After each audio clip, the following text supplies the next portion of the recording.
రేపు ప్రధానమంత్రి గారు రేపు 2వ తారీఖు వస్తున్నారు. 2వ తారీఖు మనం అందరం కూడా ప్రజాప్రతినిధులు కానీ ఇంకా అందరూ కూడా పెద్ద ఎత్తున వెళ్ళడానికి సీఎం గారు ఒక డైరెక్షన్ ఇవ్వడం జరుగుతుంది. ఆ రకంగా మన కృష్ణా జిల్లా నుంచి కూడా మనం ఆ ప్రోగ్రాంకి వెళ్దాం. ఇది చాలా ఒక శుభదినం. ఎందుకంటే అమరావతి అనేది మన కళల రాజధాని. ఆ రాజధానిని మరి లాస్ట్ 5 సంవత్సరాల్లో ఎంత సర్వనాశనం అయిపోయిందో తెలుసు. తిరిగి మళ్ళీ మనం పునర్నిర్మాణం చేసుకుంటా ఉన్నాం. ఆ కార్యక్రమానికి ప్రధానమంత్రి గారు రావడం అనేది ఇది చాలా శుభసూచకం. ఇవాళ ఇక్కడ ఫండింగ్ అంతా కూడా అమరావతి తెచ్చుకుంటుంది. ఇవాళ దాదాపు అక్కడ బిల్డింగ్స్ కానీ అన్ని కలిసి అసెంబ్లీ కానీ సెక్రటేరియట్ కానీ మిగతా రాష్ట్రాలు ఎక్కడ చూసినా అక్కడే వాళ్ళకి దాదాపు 60-70% రెవెన్యూస్ అక్కడే వస్తున్నాయి. ఇప్పుడు తెలంగాణ ఉందనుకుంటే హైదరాబాద్లోనే అక్కడ వస్తుంది.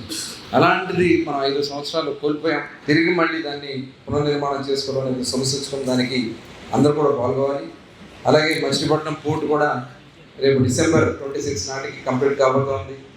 అప్పటికి ఇక్కడ కొన్ని ఇండస్ట్రీస్ రావడానికి కూడా ఛాన్సెస్ ఉన్నాయి. దానికి కూడా మేము కొంత ప్రిపేర్ చేసుకుంటున్నాం.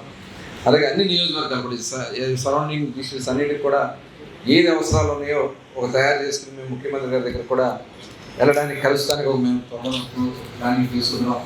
కాబట్టి మీరు కూడా అక్కడక్కడ ఏదైతే ఇంపార్టెంట్ ఉన్నాయో డెవలప్మెంట్ చేయడానికి అవకాశాలు ఉన్నాయి. ఇప్పుడు మొన్న అశోక లేలాండ్ వచ్చింది గన్నవరం కాన్స్టిట్యున్సీలో. దానివల్ల అనేక మందికి, అలాగే అక్కడ రైతులకు కూడా డబ్బులు చెల్లించాం. ఇవాళ ఇండస్ట్రీస్కి కూడా గతంలో వాళ్ళ రేట్లు ఫిక్స్ చేసి దాన్ని తగ్గించి వాళ్ళకి ఇండస్ట్రీస్ కూడా జరుగుతుంది. అలాగే ప్రతి కాన్స్టిట్యున్సీలో ఒక ఇండస్ట్రియల్ పార్క్ కూడా ప్లాన్ చేస్తున్నాం. కాబట్టి అందరం కూడా మన కృష్ణా జిల్లా ఏపీలోనే ఫస్ట్ ప్లేస్కి తీసుకొచ్చే విధంగా అందరూ కూడా కృషి చేయాలని చెప్పి మనస్ఫూర్తిగా మరొకసారి కోరుకుంటూ అందరికీ నమస్కారాలు.